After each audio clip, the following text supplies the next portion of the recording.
About 1,000 years after Abraham, a man named David, the same David who fought against Goliath, a man named David sat in his palace. He'd become a king, and upon becoming king, he looked around his kingdom and thought about what could he do for God. One of the things that he realized was that the Ark of the Covenant, this symbol that represented God's presence in the midst of his people, that this Ark was in a tent. Here was David living in a palace, and the Ark was in a tent. And so he turns to one of the prophets, and he says that he wants to build a house. He wants to build a temple for God, a place where the Ark can be permanently. The prophet says, do it. Do everything that you desire for God. And so David gets ready.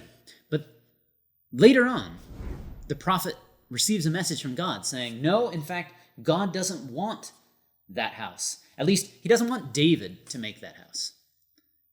David's son Solomon would be the one who made it.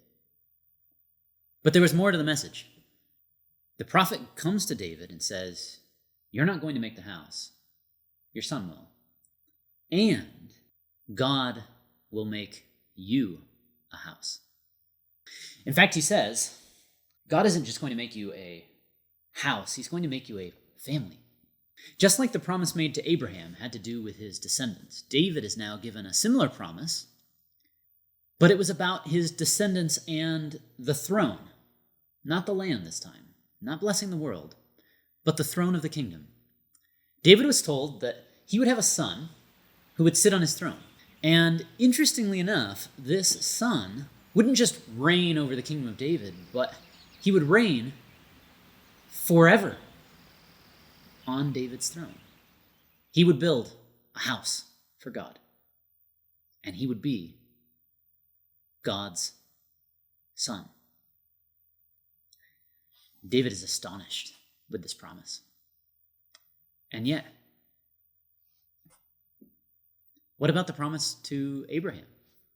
In some ways, it was fulfilled because here was David, a descendant of Abraham, and he was there in the land. And he ruled over that land. But in other ways, it still hadn't been fulfilled. What about the blessing on the world? So David was given promises, and just like those promises that Abraham was given, he had to wait. Wait to see when that fulfillment would happen. And what we're going to see as we proceed is that, in fact, those promises to Abraham and those promises to David find their fulfillment in one person. And that person would come another 1,000 years later and would be the Lord Jesus Christ.